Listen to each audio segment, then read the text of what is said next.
XP blue zone के साथ हमेशा आपके साथ मौजूद होते हैं और आपको पता है कि हमारी की सारी कोशिश और कंट्रीब्यूशन है क्लाइमेट चेंज और क्लाइमेट क्राइसिस की अवेयरनेस के लिए और सस्टेनेबल प्रैक्टिसेस जो हैं वो किस तरह से अडॉप्ट कर सकते हैं। हमेशा हम वाटर रिचार्ज जो है और वाटर हार्वेस्टिंग पे बात कर रहे होते हैं क्योंकि बहुत ज़्यादा फ्लड्स हम लोगों ने देखे और अभी भी गालिबन मतवक्को है सिंध भी इसको फेस कर रहा है। हालांकि पॉजिटिव ये है कि यहाँ पे सिंध में जो सैलाब हैं वो बेसिकली उनके लिए एक रहमत का बायस होंगे बिकॉज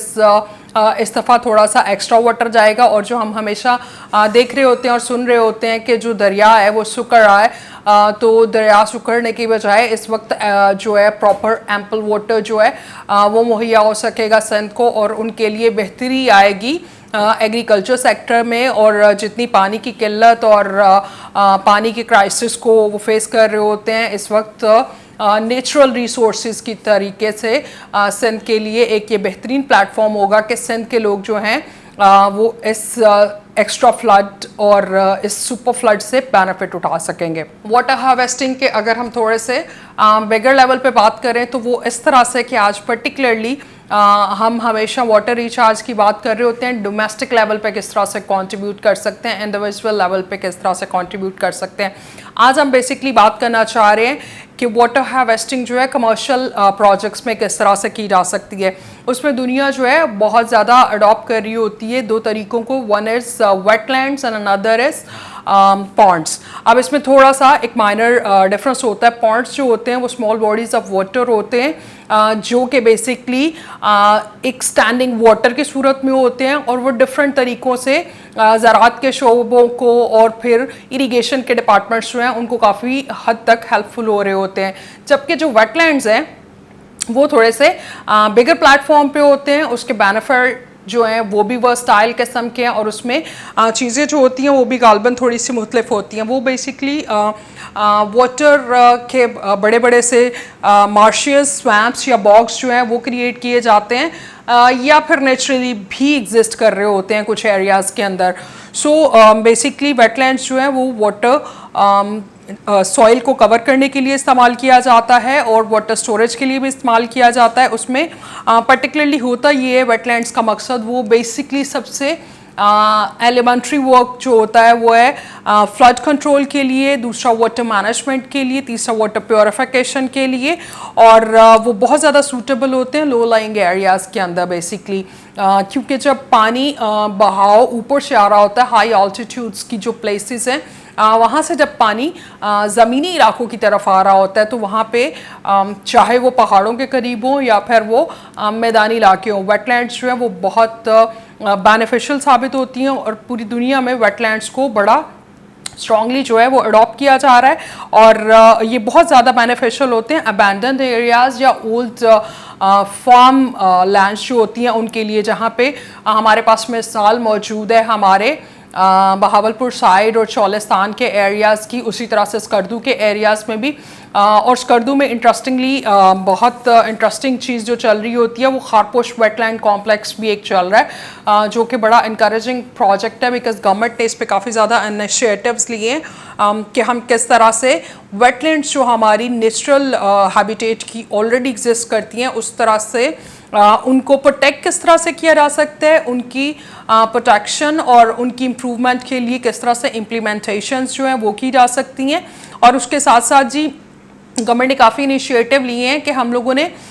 इसकी प्रोटेक्शन के लिए बायोडाइवर्सिटी के साथ इसका बड़ा स्ट्रॉन्ग लिंक है और हमेशा से मौजूद है। तो बायोडाइवर्सिटी को किस तरह से प्रिजर्व और रिवाइव भी किया जा सकता है, इसके लिए जी काफ़ी ज़्यादा इंटरनेशनल ऑर्गेनाइजेशंस के साथ भी हुकूमती जो कोलैबोरेशंस हैं वो चल रहे हैं। इन कोलैब्स का बेनिफिट ये होता है कि इंटरनेशनल जितने भी एक्सपर्ट्स होते हैं और उनके जितने भी वेटलैंड के एक्सपीरियंसेस हैं और वो किस तरह से हमारे माहौल दोस्त साबित हो सकते हैं उसमें हमें हेल्प भी करते हैं और फाइनेंशली भी हमारे मुल्क को एक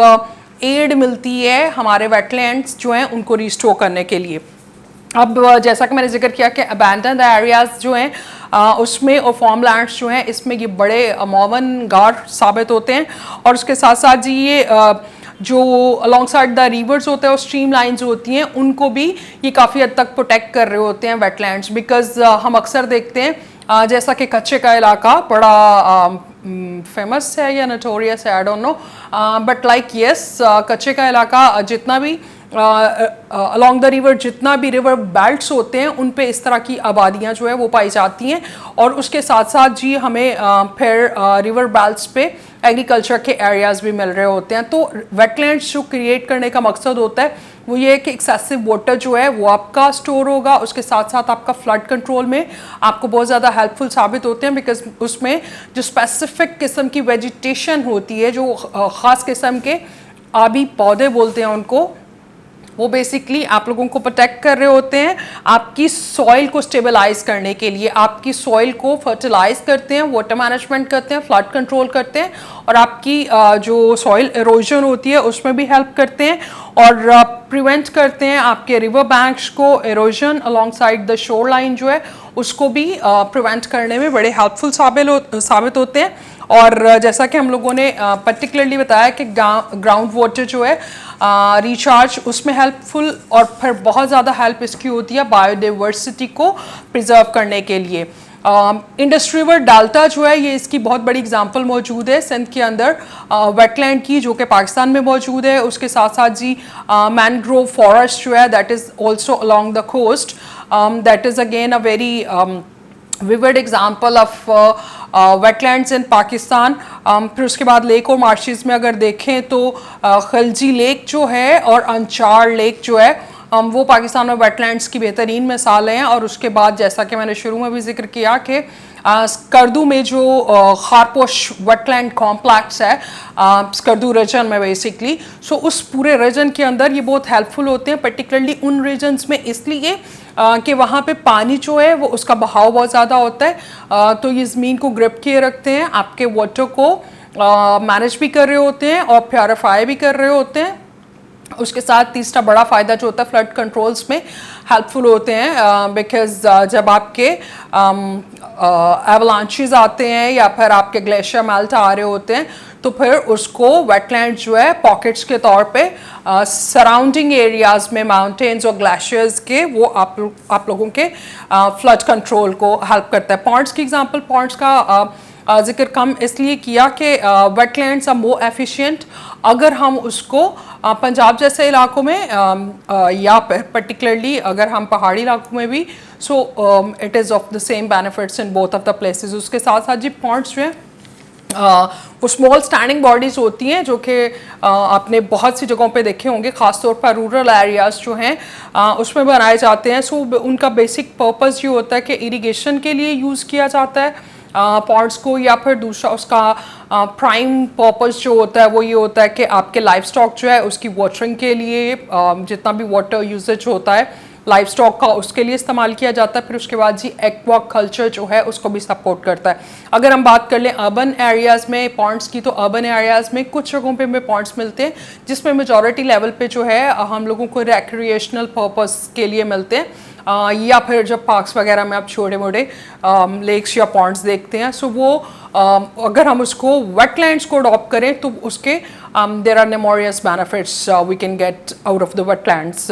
वो हम लेक की सूरत में कर सकते हैं, मार्शेस की सूरत में कर सकते हैं, उसको हम लोग जी बॉक्स की सूरत में या फिर स्वैम्प्स की सूरत में, किसी भी सूरत में डिज़ाइन किया जा सकता है। नेचुरल पॉन्ड्स भी जो हैं वो थोड़े से पाकिस्तान में एग्जिस्ट करते हैं, उसमें पर्टिकुलरली बेसिकली जहाँ पे नेचुरल डिप्रेशन क्रिएट होता है, जैसे अभी सैलाब आए तो खुद साख्ता किस्म के पॉन्ड्स जो हैं वो क्रिएट हो जाते हैं, so that counts up into natural depression. उसके साथ रेनफॉल और स्प्रिंग्स जो हैं उसके साथ भी कुछ फॉर्मेशन हो जाती है नेचुरल पॉन्ड्स की। बट वेटलैंड की सिग्निफिकेंस को समझने की और उसको अडॉप्ट करने की बहुत बड़ी ज़रूरत है, बिकॉज ये इंडिविजुअल लेवल पे कम मुझे लगता है, हम ऑफ कोर्स पानी के एक्सपर्ट्स भी नहीं हैं और इंजीनियरिंग और इरिगेशन डिपार्टमेंट जो है उसके भी एक्सपर्ट नहीं है, बट मेरा ख्याल है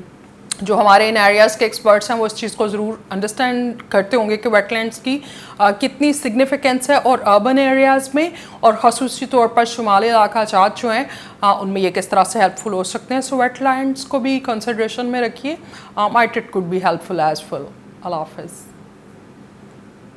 कितने मिनट का होगा?